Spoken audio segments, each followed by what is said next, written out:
Last year, the weekend after my finals, I bought and played through the game Dredge, and for a few days I couldn't put it down. Sure, the excellent art, soundtrack, and narrative all fed into that, but one thing that really stuck with me after the credits rolled was the gameplay, and how Dredge balances two very different player experiences.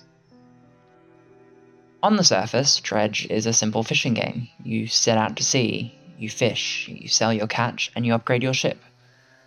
But it's also a horror game.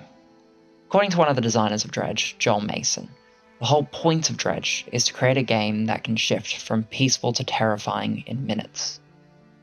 See, Dredge is a game of what Roger Callois would call Ilinx. But it isn't just one type of Ilinx. Really, it's two. And these two types of Ilinx can be associated with McLuhan's media analysis. A cool Ilinx and a hot Ilinx. French sociologist Roger Callois argued that games could be categorized into a typology. Agon, or games of competition. Alia, games of chance. Mimicry, games where you embody a role. And most importantly for us here, Ilinx, or the disruption of emotions through vertigo, but also through other feelings like calm. Dredge throughout the game does this in multiple ways, but we will come back to that. On the other hand, Stephen Conway and Mark Willette's application of McLuhan's media analysis states that media, including games, exists on a spectrum between hot and cool. Hot being high fidelity and low engagement, and cool being low fidelity and high engagement. During the day, Dredge exhibits traits of a cool form of Ilinx, where the gameplay consists of the simple fishing loop mentioned earlier. Barring specific sections of the game, this loop is one where simplicity reigns, and that is where Dredge excels. The environment and colours are warm and inviting. This simple gameplay loop makes Dredge almost hypnotic and relaxing, similar to cozy games like Unpacking or A Little to the Left. The player is obligated to engage more with the game, otherwise it can easily become stale and boring. The player is left to explore, and whilst there are overarching objectives, they aren't especially clear. And earlier on, a lot of the fun is derived from the player's engagement with the world. The player chooses where to explore, what to fish for, where to dock. The player is given a lot of leeway here, and decide how they wish to progress.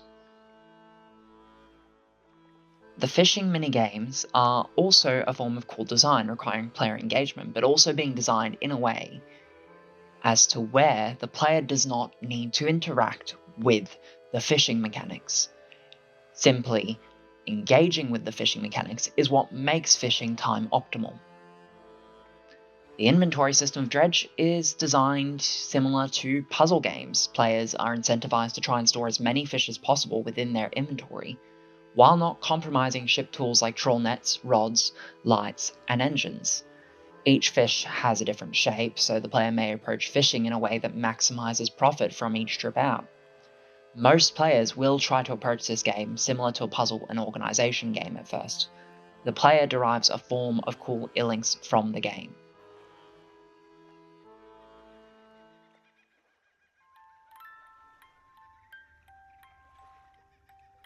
However, Dredge also has another side, a hot form of Ilinx. See, at night, when the sun goes down and the fog rolls in, Dredge introduces a new mechanic, the panic meter, taking the form of an eye that becomes more and more distorted and more erratic as panic increases. At night, and in specific sections of the game, Dredge becomes far more action and horror-based. Various sea monsters and entities will attack the ship. Rocks will appear from nowhere. The objective becomes about survival and making it through the night. The player goes from a passive participant in a game loop to an active one who must act in real time while facing threats. The emotional responses are short-lived and immediate. This is the very definition of hot media: high fidelity, low engagement. The player is forced into situations where they must behave reactively. in a way similar to how a player would react in, say, a survival game like Subnautica, or an FPS like Doom. As a player, you have to respond to the rapidly changing environment around you. The emotional response of the player is also one of a more direct vertigo and fear, supporting the fact that it is a form of Ilinx, a hot form of Ilinx. In many ways, during the night, Dredge goes from being a calming game to a terrifying one, as was, as we mentioned previously, the design intention of the developers, who wanted the game to transition from calm to terrifying. The audio and visual elements also change to heighten it. For instance, as your panic increases, the game employs chromatic aberration, distorting the visuals. Your FOV is reduced. In many ways, the gameplay is far less forgiving, and we see Ilinx at its most raw and active. On top of that, the player is also given unique abilities to counteract this increased threat. The player can move faster, the player can banish enemies, the player has more power and direct control in response to situations. The gameplay is much more fast-paced. Through these design choices, Dredge makes the player feel a hot form of Ilinx.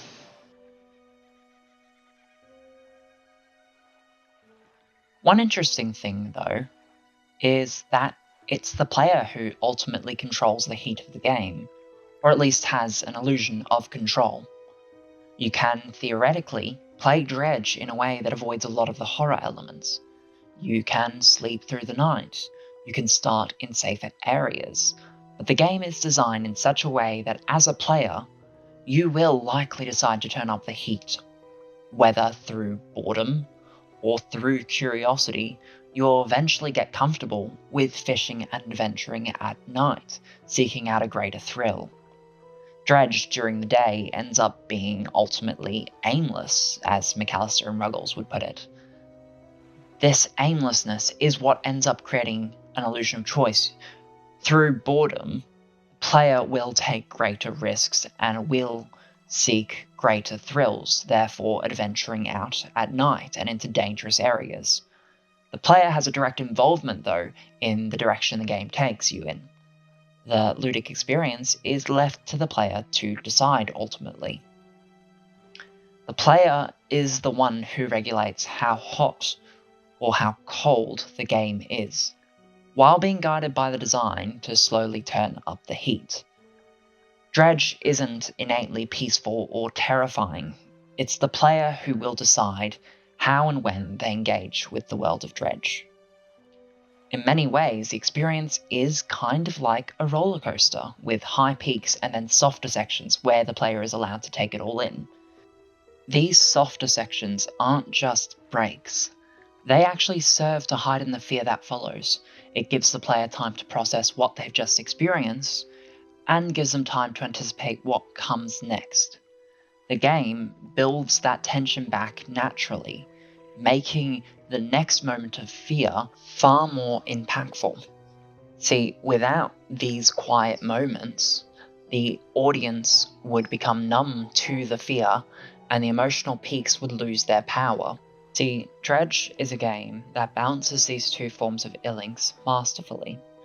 This is what makes Dredge so compelling. It understands that fear and calm aren't necessarily opposites, that hot and cold design aren't against each other, but serve as complements. It understands that the player must experience times of reactive and passive play, and that these two forms of play work to augment the other. And I think that's why I, last year, found it so compelling. It's why I couldn't put it down. Every moment of calm carried a form of tension as to what might come next.